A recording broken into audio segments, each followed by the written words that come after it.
A grabar.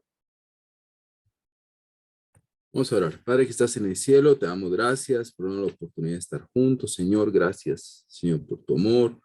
Padre, por tu compasión y por tu fidelidad hacia nuestras vidas. Pedimos, Señor, que te quedes con nosotros en este tiempo. Padre, en el que vamos a estudiar tu palabra, en el que vamos a aprender, Señor, de tu palabra, en el que vamos a poder, Señor, seguir viendo, Dios, el misterio, Padre, tan maravilloso y grande que es nuestro amado Jesús. Gracias, mi Dios, porque eres muy bueno con nosotros. Gracias por cuidarnos y ayudarnos. Y ponemos en tus manos, Señor, nuestra vida y nuestro corazón. Gracias por todo y oramos en Jesús. Amén. Ok, vamos a iniciar. Vamos a compartir pantalla y vamos a ir a la clase de hoy.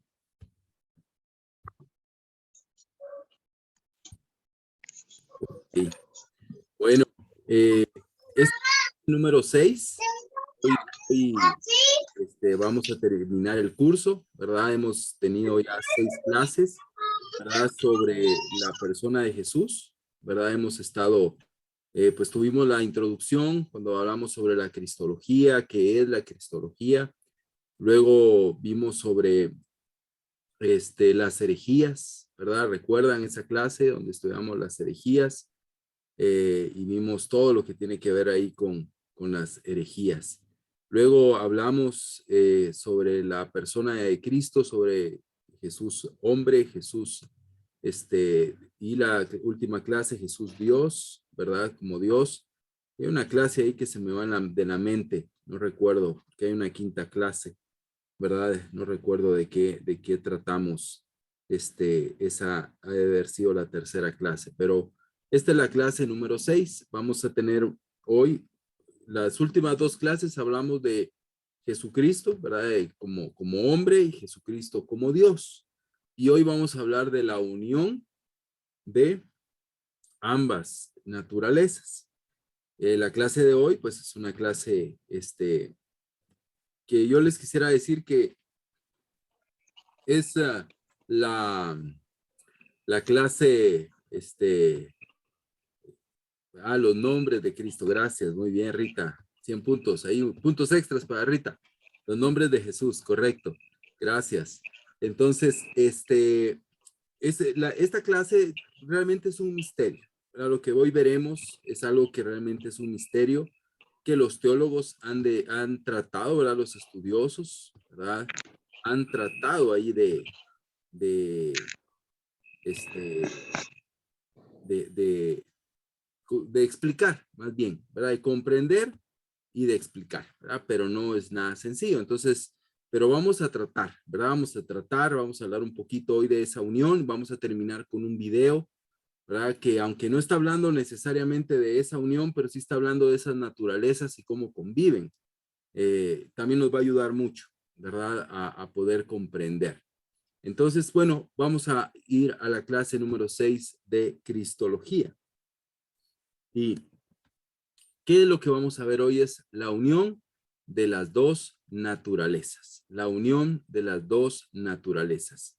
Y bueno, esa unión de las dos naturalezas, y es algo que es importante, es que en Cristo hay una sola persona con dos naturalezas, ¿verdad? No son dos naturalezas,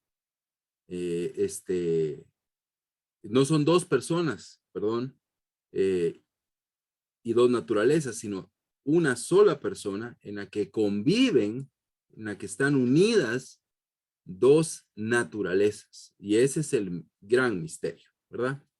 Dice Juan 1:14, entonces la palabra se hizo hombre y vino a vivir entre nosotros. Estaba lleno de amor inagotable y fidelidad. Y hemos visto su gloria, la gloria del único Hijo del Padre. Entonces vemos que el verbo, que la palabra se hizo hombre, dice, y vino a habitar entre nosotros. Vino a habitar entre nosotros. Dios vino aquí entre nosotros. La palabra se hizo hombre y vino a habitar entre nosotros. Jesús no es un hombre que llegó a ser Dios, sino Dios que llegó a ser hombre sin dejar de ser Dios. Entonces, es un misterio, ¿verdad? Al final esto es un misterio, porque Jesús es Dios, como ya lo vimos, pero también es hombre. Pero no es un hombre que se desarrolló y que, como ya vimos, algunas de las herejías, ¿verdad? Que por su rectitud se desarrolló y llegó a ser Dios, no, sino realmente es Dios que llegó a ser hombre, pero sin dejar de ser Dios. No sé si recuerdan ustedes, por eso a veces esto puede confundirnos un poco, pero no sé si recuerdan la película de Hércules, a los que la vieron, ¿verdad? Hércules es el hijo de Zeus, ¿verdad? Que fue robado, el hijo de Dios, llamémoslo así, ¿verdad? Que fue extraído y fue llevado a la tierra a vivir. Pero en la tierra es un hombre común y corriente, sin ningún tipo de atributo ni divinidad. Pero si él se desarrolla y llega a ser un héroe, ¿verdad? Que es la trama de la película, por lo menos. No sé si está pegada a la mitología, pero me imagino que sí. Si él se desarrolla y llega a ser un héroe, bueno, se convierte en Dios. Pero él, por amor en la película, en la caricatura, por amor a esta mujer, no desea ser Dios, sino regresar y seguir siendo un hombre con atributos, pero un hombre. Jesús no es Hércules, ¿verdad? Jesús no tiene nada que ver con la mitología, ¿verdad? Jesús no tiene nada que ver con ideas como estas, que podrían estar muy apegadas a muchas de las herejías que han existido o de las falsas ideas que se pueden tener sobre Jesús. Entonces, Jesús no es un hombre que llegó a ser Dios, sino Dios que se convirtió en hombre sin dejar de ser Dios. Entonces, aquí hay un término interesante que ustedes se van a escuchar bien, teólogos, si lo dicen, ¿verdad? La unión hipostática. Y es un término muy importante porque es el término que los teólogos utilizan para hablar de la unión de estas dos naturalezas, la unión hipostática, ¿verdad? Existe una unión hipostática. Entonces, ¿qué es esta hipostasis? Viene de una palabra griega, ¿verdad? Hypostasis, que generalmente significa fundamento y filosóficamente significa el estado de ser, ¿verdad? La naturaleza, ¿verdad? El estado de ser de una persona. Eso es eso significa la palabra hipostasis, de donde viene la palabra hipostática. ¿Qué es entonces la unión hipostática? Veamos esta definición. La unión hipostática es un término técnico que designa la unión de las dos naturalezas, divina y humana, que en la teología cristiana se atribuye a la persona de Jesús. Entonces, eso es la unión hipostática, ¿no? Es este término técnico, ¿verdad? Como lo llaman aquí, que designa esa unión de dos naturalezas, divina y humana, ¿verdad? Que no se intercambian, no son naturalezas intercambiables, como en un rato soy Dios, en otro rato soy hombre, no, sino es la convivencia y ese es el misterio. Cómo conviven estas dos naturalezas, divina y humana. Pero eso es lo que los teólogos llaman la unión hipostática. Aquí hay otra definición, un poquito más elaborada. Dice, por unión hipostática entendemos una unión que no solo es personal, sino que se realiza precisamente en el núcleo mismo de la persona, ¿verdad? Esta es una definición de la Cueva, un teólogo que habla sobre esta unión hipostática. Tengamos en cuenta, dice, que la personalidad no es un elemento más de la naturaleza, sino el sujeto de atribución y responsabilidad del ser personal, así como el término que la cierra dentro de su propia subsistencia personal. Entonces, esta naturaleza, ¿verdad? Es esta unión de estas dos naturalezas se realiza precisamente, dice, en el núcleo de la persona. ¿De qué persona? De la persona de Cristo, ¿verdad? De la persona de Cristo, y es, como dice aquí, tengamos en cuenta que la personalidad no es un elemento más de la naturaleza, sino el sujeto de atribución de la responsabilidad de el ser personal. O sea, la persona de Cristo es la que tiene esas dos naturalezas. Por eso es muy importante. Jesús no es dos personas en uno, es una sola persona con dos naturalezas, ¿verdad? Con dos naturalezas. Entonces vemos esta unión hipostática, la unión en la persona de Jesús. Es una persona con dos naturalezas, como lo he repetido varias veces. Entonces vemos aquí la Trinidad: Padre, Hijo y Espíritu Santo, ¿verdad? Padre, Hijo y Espíritu Santo. Son tres personas, ¿verdad? Pero las tres personas son uno, son Dios. El Hijo es Jesucristo, pero este Jesucristo, a diferencia del Padre y del Espíritu Santo, tiene una unión hipostática. Tiene una naturaleza divina, es Dios, pero también tiene una naturaleza humana, que es hombre. ¿Ok? Entonces podemos ver en este dibujito, ¿verdad? En esta imagen, más o menos una explicación o un croquis de lo que es esa naturaleza divina, naturaleza humana, conviven con Jesús, y eso es lo que llaman la unión hipostática, la unión de las dos naturalezas. Veamos algunas pruebas de la unicidad de Jesús. Pero hay algunas pruebas que la Biblia nos muestra, que nos enseña de por qué estamos hablando de que es una sola persona con dos naturalezas. Una sola persona con dos naturalezas.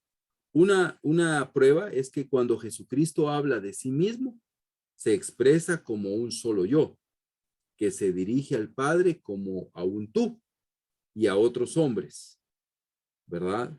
Así es, o sea, como desde una única persona. Entonces, esta es la idea. La unión hipostática es una sola persona que tiene dos naturalezas. No son dos personas con una naturaleza para cada persona, sino es una sola persona en la cual conviven dos naturalezas. Veamos dos escrituras que nos pueden ilustrar un poco. Primera de Juan 4:2, ¿alguien me puede ayudar? Y primera de Timoteo 3:16.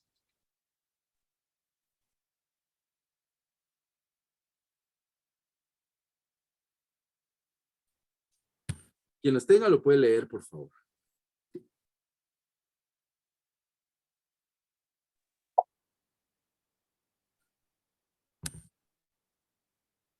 Primera de Juan 4:2.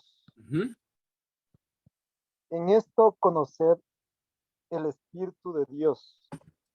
Todo espíritu que confiesa que Jesucristo ha venido en carne es de Dios.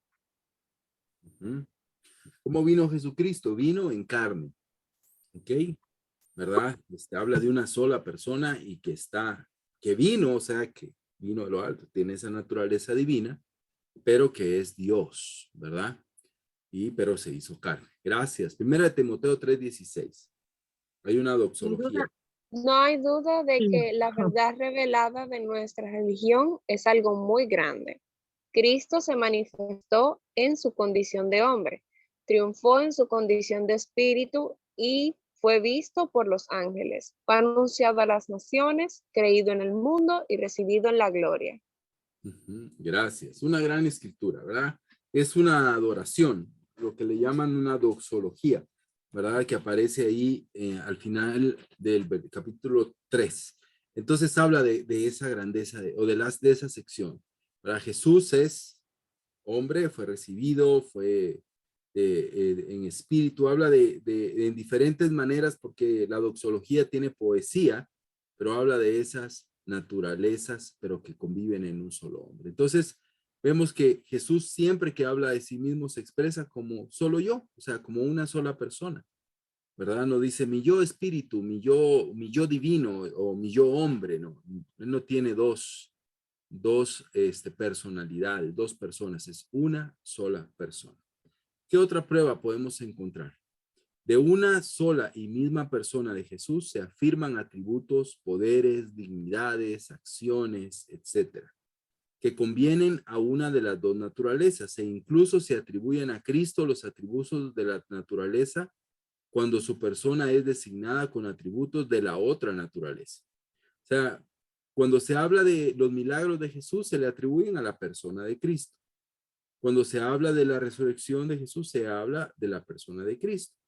Cuando se habla de que Jesús tuvo hambre, que Jesús lloró, que Jesús estaba triste, se habla de la persona de Cristo. De una sola y misma persona, la persona de Jesús, se afirman los atributos, poderes, dignidades, acciones. ¿Sí? Entonces vemos que ese mismo Jesús en un momento está alimentando a 5,000, o antes de alimentar a 5,000 está triste porque mataron a Juan, tiene tristeza, está solitario y al rato hace milagros, sana, predica y alimenta a miles. Entonces es la misma persona, ¿verdad? De nuevo lo mismo, es la unión hipostática. Dos naturalezas en una sola persona. Entonces esas dos naturalezas se unen en Cristo. Al final, como les digo, les repito, es un misterio, pero estas dos naturalezas están en Jesucristo, ¿verdad? Creo que hay otra prueba. El valor de la propiciación de Cristo en la cruz exigía la unidad de persona junto con la dualidad de naturalezas. Solo alguien que fuese hombre como nosotros podía ser nuestro representante y nuestro sustituto. Y solo si ese alguien era al mismo tiempo Dios, podía tener un valor infinito, el precio de su sangre. Otra de las pruebas de esta unicidad es que era necesaria, ¿verdad? Era necesaria. Ese valor del sacrificio de Cristo en la cruz exigía esa unidad de la persona junto a las dos naturalezas. Él necesitaba ser hombre para, como dice aquí, para ser nuestro representante y también nuestro sustituto. Pero él necesitaba ser Dios. ¿Para qué? Para que su sacrificio fuera único, ¿verdad? Y también infinito. Entonces vemos en estas tres pruebas, ¿verdad? Que aparecen aquí, Jesús cuando se habla de sí mismo, siempre habla como una sola persona.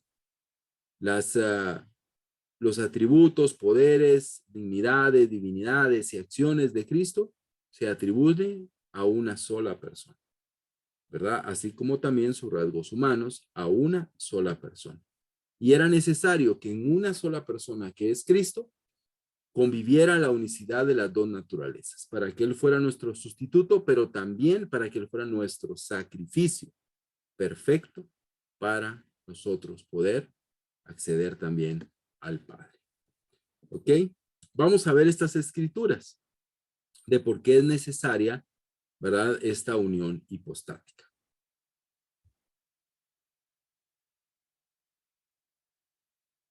Ahí me pueden ir a ayudar.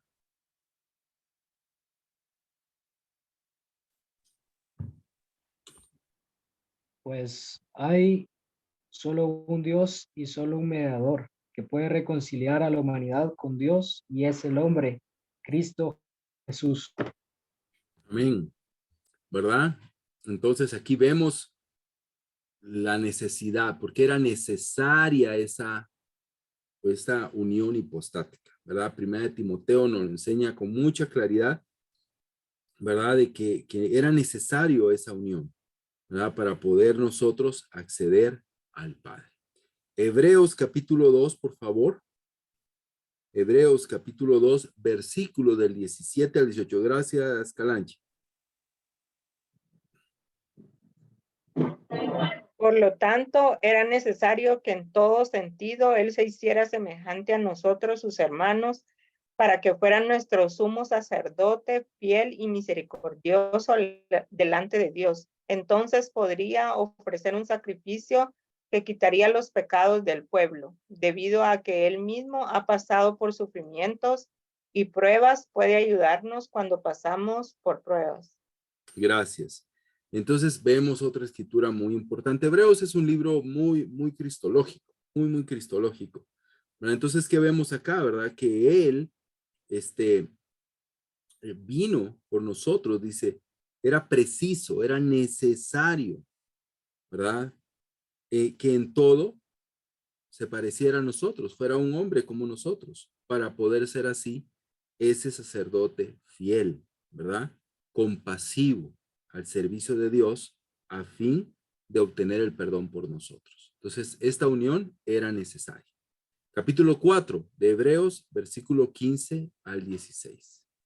Nuestro sumo sacerdote comprende nuestras debilidades, porque enfrentó todas y cada una de las pruebas que enfrentamos nosotros. Sin embargo, él nunca pecó. Así que acerquémonos con toda confianza al trono de la gracia de nuestro Dios. Ahí recibiremos su misericordia y encontraremos la gracia que nos ayudará cuando más la necesitemos. Aquí vemos las dos naturalezas. ¿Se dan cuenta? En el versículo 15 habla de que no tenemos un sumo sacerdote incapaz de compadecerse, sino uno que fue tentado en todo como nosotros. Ya revisamos esa escritura en alguna de las clases pasadas. Pero también dice, así que acerquémonos ¿a quién? ¿De quién está hablando? De Jesús. Confiadamente al trono para recibir la misericordia y encontrar la gracia, dice, que nos ayude en la hora de la necesidad. Entonces vemos ahí esa unión hipostática. Jesús, una persona que tiene dos naturalezas, hombre, humana y divina. Y terminemos en Hebreos 7:25. Por eso también puede salvar por completo a los que por medio de él se acercan a Dios, ya que vive siempre para interceder por ellos. Gracias, ¿verdad? Entonces dice que por eso, dice, él puede salvar parcialmente, no dice por completo, ¿verdad? Entonces esta unión hipostática, hermanos, es necesaria. Recapitulando, ¿qué es la unión hipostática? Es la unión de dos naturalezas. Las dos naturalezas conviven en una sola persona. Esa persona es Cristo. Vemos las evidencias, las pruebas de que esto es así, de que era una sola persona, ¿verdad? ¿Por qué? Porque Jesús siempre se dirige a sí mismo como una sola persona, porque sus atributos divinos se le atribuyen a la misma persona como sus atributos humanos, y también porque era necesaria. ¿Para qué? Para ser un sustituto como hombre por nosotros, pero también para dar un sacrificio que es eterno para con nosotros. Y vemos estas escrituras que nos muestran la necesidad de esa unión hipostática. Entonces, puede ser que haya muchas dudas en su cabeza, ¿verdad? Vamos a ver un video. Vamos a ver un video ahorita, que está enfocado más que todo en las tentaciones de Cristo, ¿verdad? Pero ahí en esa entrevista sale pues esa idea de esas dos naturalezas. Entonces, veámoslo y vamos a terminar haciendo algunos comentarios de qué piensan, cómo lo ven, ¿verdad? Había alguna duda, pero creo que el video nos va a solucionar muchas dudas, ¿verdad? Pero lo dejo ahí con este video. Espero que se pueda ver bien y que pueda, o por lo menos escucharlo bien.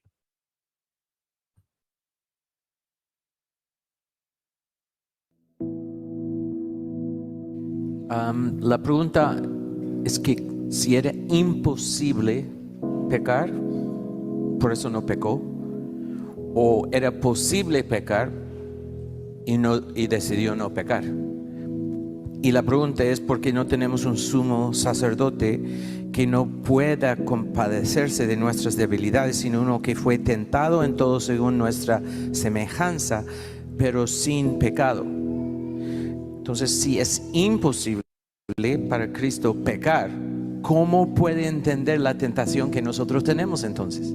Si era imposible caer.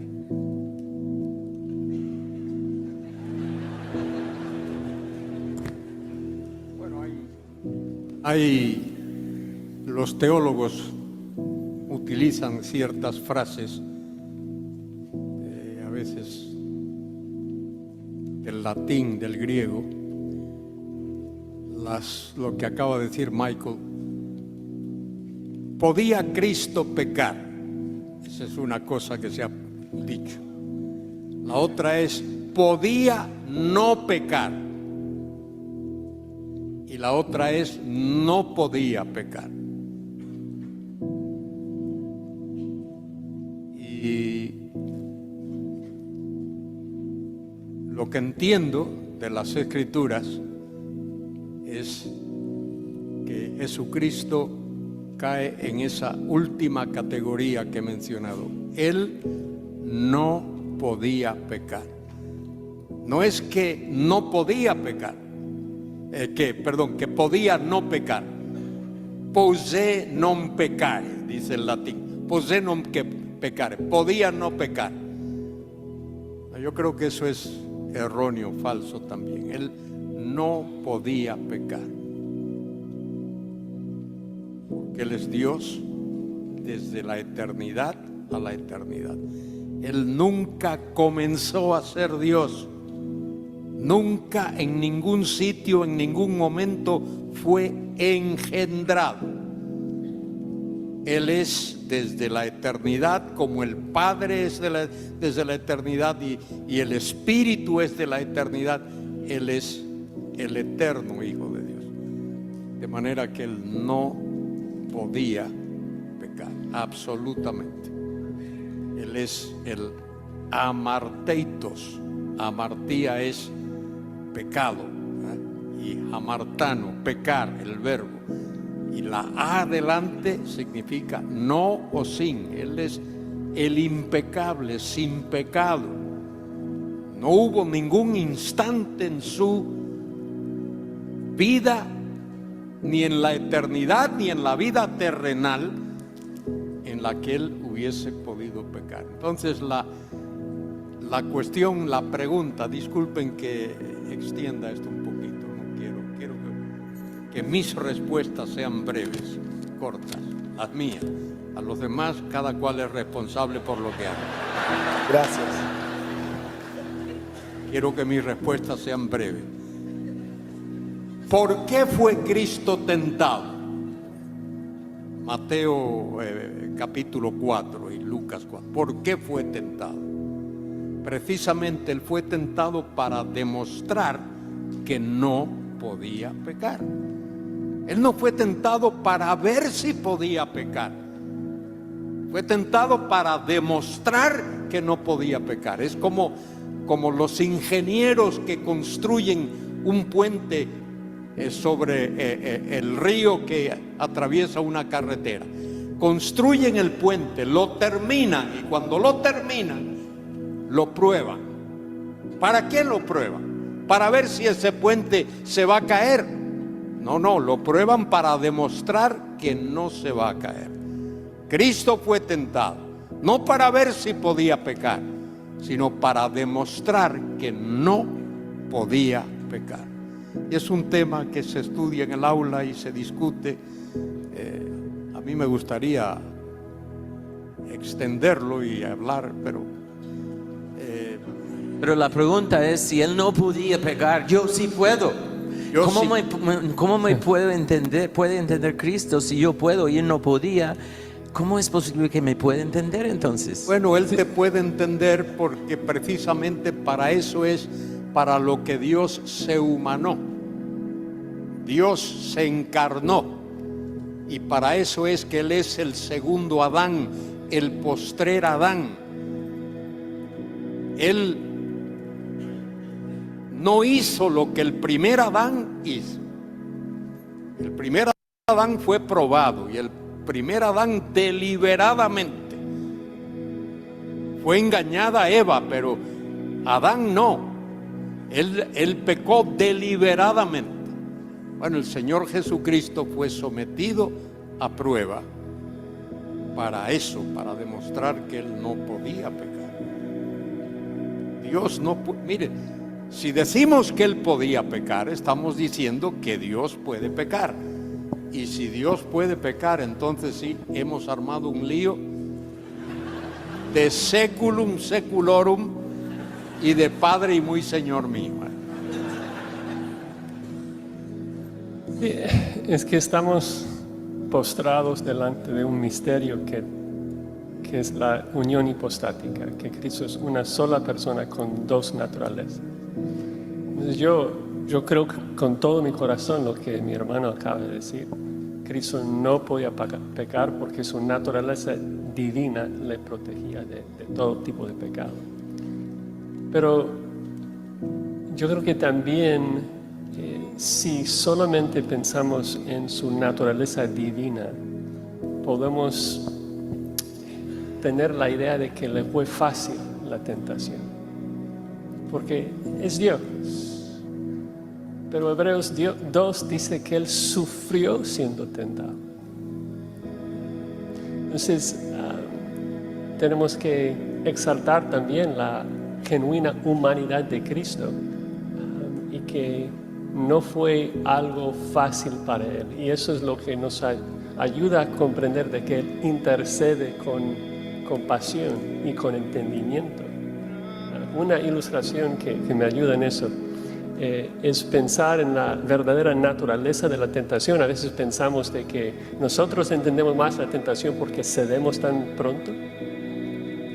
Y pensamos que Cristo no entiende nuestras tentaciones porque Él nunca pecó, pero es todo lo opuesto. Si nosotros decimos acá en este panel, vamos a ser muy piadosos, vamos a ayunar 30 días. Y yo después de 4 días estoy en el hospital recibiendo comida por el suero. Y digamos que el hombre más piadoso del panel llega a los 25 días.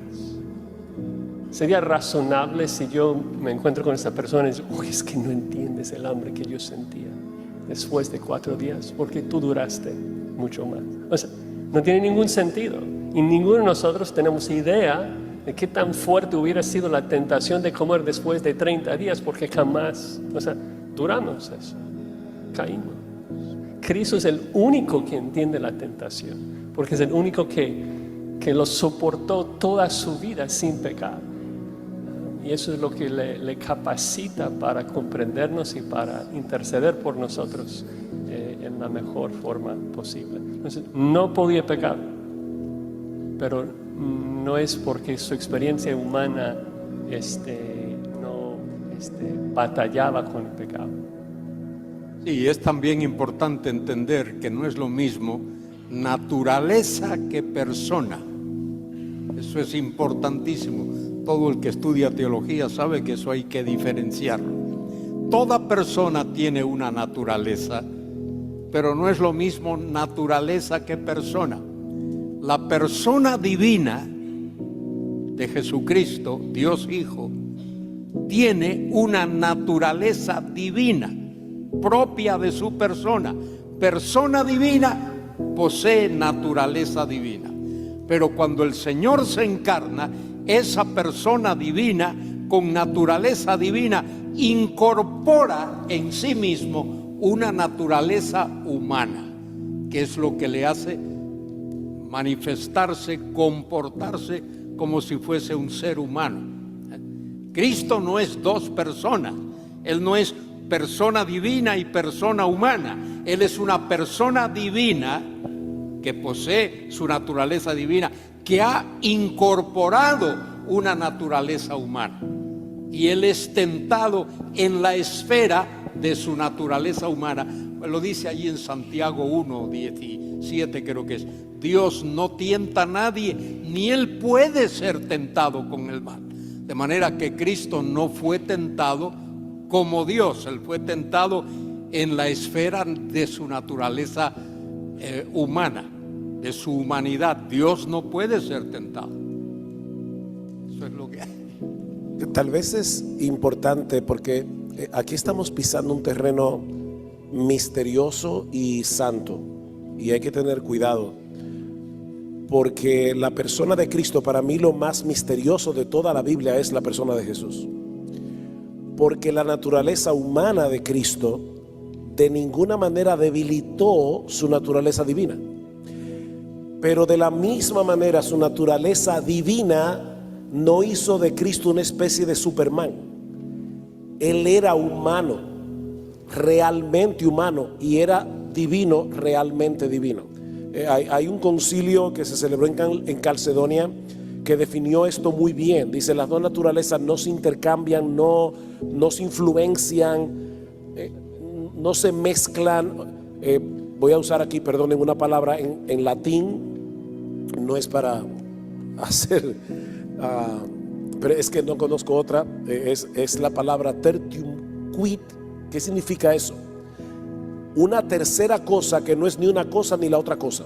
O sea, Cristo no era Dios hombre. Él no era un Dios hombre, porque eso no existe, el Dios hombre. Él era Dios y hombre.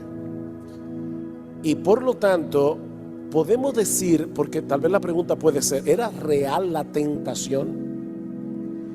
Él no podía pecar, de ninguna manera podía pecar.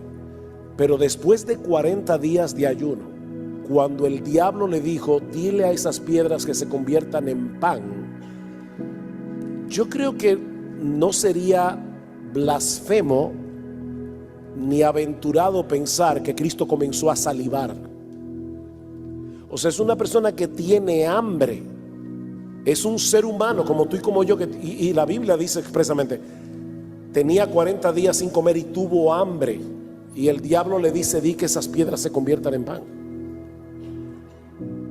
Entonces fue real la tentación. Cristo sufrió una agonía real como hombre, pero él no podía pecar. Estamos pisando un terreno muy misterioso, pero tampoco podemos pensar que la tentación de Jesús fue una especie de ilusión, que no fue real. Él sufrió siendo tentado. ¿Cómo? Bueno, la verdad es que ya ahí, de verdad, creo que en el cielo entenderemos eso mejor. Y si el Señor, si el diablo me aparece a mí, en cualquier momento allá en las montañas de Galicia, se me enfrenta y me dice, Luis, di a esas piedras que se vuelvan pan. Y yo me paso 40 días, 80 días, 120 días, 1400 días diciendo, piedra, volveos pan, piedra, volveos pan. Nada pasa, las piedras siguen siendo piedras. Si Cristo solo hubiese pensado en que esas piedras se hubiesen vuelto pan, se hubiesen vuelto pan. De manera que el diablo me aparezca y me diga, que yo le diga a piedras que se vuelvan pan, para mí eso no constituye ninguna tentación, porque soy totalmente incapaz de hacer que piedras se vuelvan pan. Pero para el Señor Jesucristo sí era una tremenda tentación, porque Él, no con decirlo, solo con imaginárselo, las piedras se hubiesen vuelto pan instantáneamente. De manera que tenemos que hacer esa tremenda diferencia entre lo que era Jesús y lo que es cualquiera de nosotros.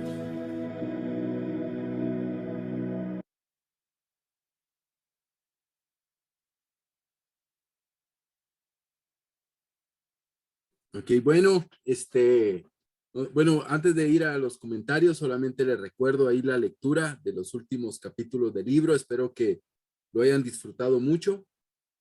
Y bueno, quisiera escuchar algunos comentarios sobre lo que hemos visto hoy y pues sobre el video, ¿verdad? Que creo que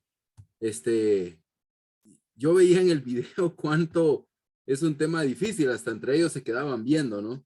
¿Verdad? Es un desafío, pero también lo explican de una muy buena manera. Entonces, no sé, si alguien tiene algún comentario, ¿verdad? Sobre lo que vimos hoy.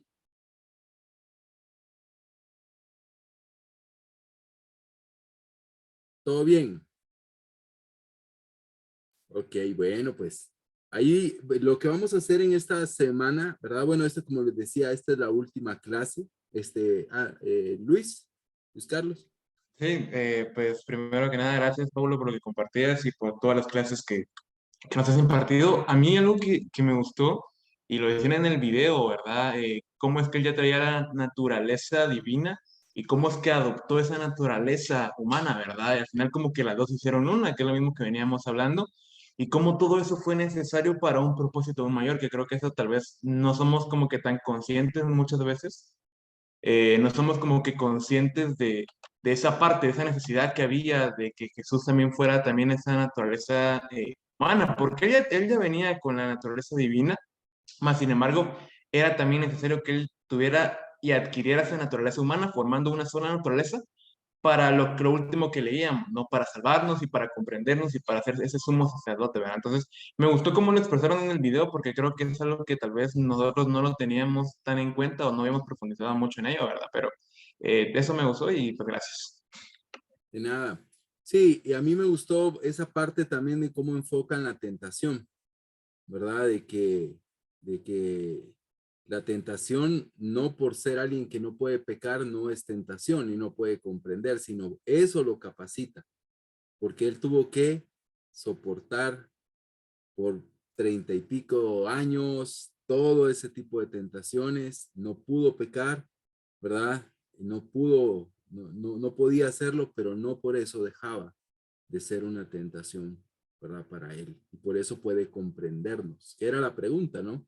¿Verdad? Que era la pregunta. Entonces, no sé, ¿alguien más? Sí, yo creo que también en mí como que crece más esa como reverencia a Cristo, ¿verdad? Porque en realidad fue difícil también para él, ¿verdad? O sea, siendo hombre, el no pecar en ningún momento. Y eso nos hace, porque a veces sí podemos pensar que era ficticio, ¿verdad? Como bien ellos lo explicaban, que para él era fácil vencer la tentación porque era Dios, pero también él tenía esa naturaleza que podía pecar, ¿verdad? O sea, no podía, pero por la naturaleza de hombre sí hubiera podido, ¿verdad?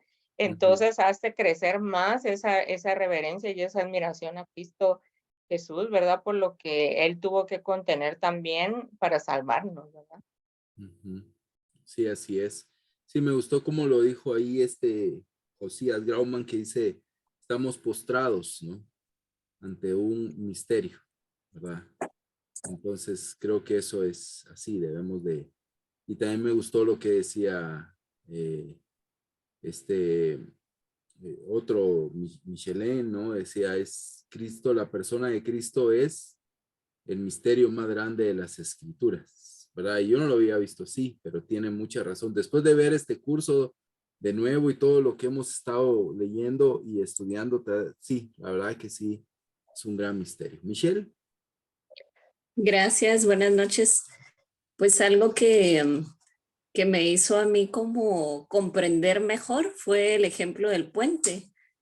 Cómo en realidad no, o sea, no iba a ser probado para ver si pecaba o no pecaba, sino para demostrar que no iba a pecar, ¿verdad? Entonces, creo que fue más que todo como para que nosotros, ¿verdad? Tuviéramos esa seguridad de que no lo iba a hacer, pero era necesario que pasara, ¿verdad? Por la prueba, como bien decía lo del puente, ¿verdad? Era necesario probar el puente para demostrar que no se iba a caer. Entonces, igual, ¿verdad? Con él era necesario, ¿verdad? Que pasara por la tentación, pero nos da esa seguridad a nosotros, ¿verdad? De que no pecó, ¿verdad? Eso me hizo me hizo comprender mejor ese ejemplo. Sí, a mí también. Me ayudó mucho, ¿no? Y ver que es necesario, ¿no? Necesario porque el cordero que quita el pecado del mundo tenía que ser un cordero humano, divino, sin mancha y sin defecto, ¿verdad? Nelson o Vanessa, no sé quién de los dos. Ok, buenas noches. Gracias, Paulo. Yo lo veo en la escritura que dice que Dios amó tanto al mundo que mandó a su único hijo. Y si Jesús no podía pecar por su naturaleza divina, yo me imagino todo lo que él vio o lo que fue tentado y el amor que nos tiene. Dijo, ¿cómo sufre esas personas? ¿Cómo sufre la gente del mundo por las tentaciones? Yo las puedo resistir, pero los amo tanto que me desespera no poder, hacer algo más. No sé si me estoy explicando. Era el amor tan grande de Dios que él sabía todo lo que nosotros íbamos o él entendió más físicamente hablando como un ser humano, todo lo que uno pasa como tentación. aunque él no iba a pecar, obviamente. No sé si estoy aclarando ese punto, Sí. tal vez me ayudas ahí. No, está muy bien, gracias. Así es, creo que es parte de la necesidad de esa unión hipostática, ¿no? Lo que veíamos en las escrituras, ¿verdad? Que era necesario, ¿verdad? Loren. Sí, buenas noches, gracias, Paulo. Pues este curso me ha llevado a pensar mucho a mí acerca de la condición espiritual, y yo creo que vemos a Jesús en el huerto cuando estaba orando. Es como las dos naturalezas, una luchando contra la otra, ¿verdad? Porque Jesús dijo, Padre, si es posible, líbrame de este trago. O sea, yo pienso que tal vez esa fue la tentación más fuerte que tuvo que vencer, porque tenía que ver con su propio estado físico. Y lo vemos que dice que tanta fue la presión que sintió que sudó sangre. Entonces yo me ponía a pensar en eso y decía yo, si él que era naturaleza divina, o sea, le costó, tuvo que arrodillarse no una vez, tuvo que arrodillarse 3 veces, y dice que por 1 hora cada vez. Entonces, y nosotros que somos de naturaleza humana, o sea, pecadora, ¿cuánto nos cuesta pues vencer el pecado? Y pues la esperanza que tenemos es la escritura de Hebreos, que dice que podemos acercarnos confiadamente al trono de la gracia. ¿Por qué? Porque vimos que Jesús, por su naturaleza divina, y como lo dijo el Señor, él no podía pecar. Pero nosotros tenemos que, como cristianos, tener la convicción de que en algún momento, o sea, vamos a pecar, pero la convicción debe ser de que podemos acercarnos delante de Dios para poder recibir el perdón, arrepentirnos y perdonar, y que Dios nos pueda perdonar. Entonces, no vivir como frustrados, ¿verdad? Porque de repente podemos pensar, voy a cumplir 27, 28 años de estar en la fe y me cuesta tanto luchar contra esto o contra lo otro. Realmente la Biblia no nos describe la vida cotidiana de Jesús. No sabemos cuántas cosas tuvo que Jesús lidiar y soportar contra el pecado, ¿verdad? Solo lo que los evangelios nos pueden dar. No sé si será una herejía lo que yo pienso, pero Jesús sería como en términos ahorita un híbrido, una persona con 2 naturalezas, ¿verdad? Como digamos los carros que son híbridos, que tienen 2 tipos de funcionamiento, pero es el mismo carro. Entonces, es eso, y nosotros no, nosotros somos completamente humanos y tenemos que luchar hasta que seamos llamados a la presencia de Dios. Entonces, gracias, Pablo. La verdad que es muy increíble estas clases. No son fáciles de entender, pero hay que seguir luchando y hay que tener la fe puesta en Dios. Amén. Sí. Gracias. Sí, bueno, creo que todo la gran mayoría de lo que dice Lorena es muy correcto, ¿no? Y yo creo que Getsemaní nos muestra mucho de esa unión hipostática, ¿verdad? Creo que entra al huerto como hombre y sale como Dios, ¿no? Pero hay que tener cuidado, digamos que Jesús no es un híbrido, porque el híbrido intercambia, ¿verdad? El híbrido intercambia, un rato es eléctrico y un rato es de gasolina. Cambio Jesús, según lo que vemos en las escrituras, en el credo de Calcedonia, no son intercambiables sus naturalezas. Obviamente esto es un misterio. ¿Cómo sucede? No lo sabemos. Pero gracias. Wilson. Muchas gracias, sí, por las clases, y me gustaría decir todo claro, pero Sí, cabal. me gustaría leer un par de escrituras. Sí, Deuteronomio 6, versículo 4. Oye Israel, Jehová nuestro Dios, Jehová uno es. Y el otro está en el libro de Apocalipsis. Apocalipsis 5, 13. Y a todo lo creado que esté en el cielo y sobre la tierra, y debajo de la tierra y en el mar, y todas las cosas que en ellos hay, oí decir, al que está sentado en el trono y al Cordero, sea la alabanza, la honra, la gloria y el poder por los siglos de los siglos. Por una parte, claro, tenemos la escritura, donde no tenemos más que un solo Dios. Este Dios, claro, me he puesto a meditar en cómo el Señor creador de todo lo que existe, con toda esa capacidad y con todo ese dominio y ser que tiene, lo tenía todo ya predestinado. Él es omnipresente y omnisciente, ¿no es cierto? Conocemos muchos de los atributos de Dios. Y claro, Él ya preveyó todo este tipo de situaciones y decidió ser hombre, decidió ser parte de su creación y venir como el creado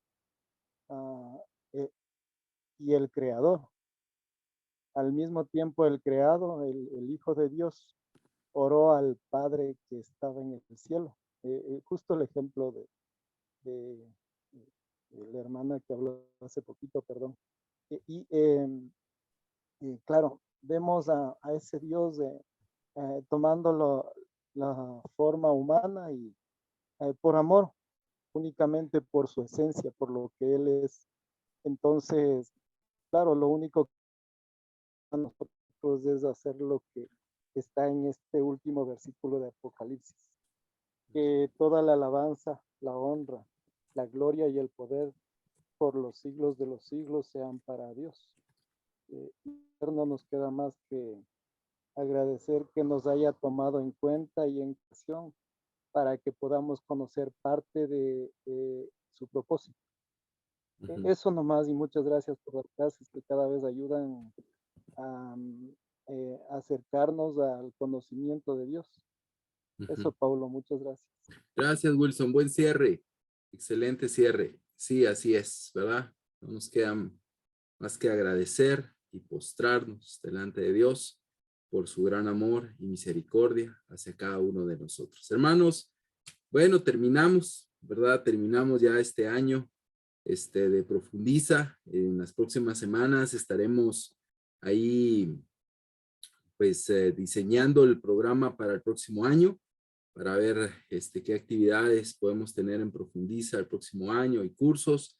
Gracias a muchos de ustedes que fueron constantes durante todo el año y a los que se han ido uniendo y tomando varios módulos, también se los agradezco muchísimo. Ha sido una gran experiencia y me anima tanto haber terminado pues con este curso de Cristología, que pues nos ayuda a adorar a nuestro Dios, a nuestro Jesús, a admirarle, ¿verdad?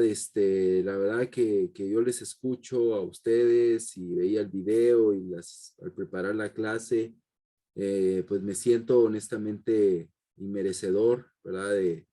De poder tener una relación con mi Señor, ¿no? Entonces tenemos tantas bendiciones y que Dios nos permita conocerle mejor, ¿verdad? Conocerle, crecer en el conocimiento, ¿verdad? De nuestro Señor Jesucristo para poder honrarle y amarle, ¿verdad? Pero gracias.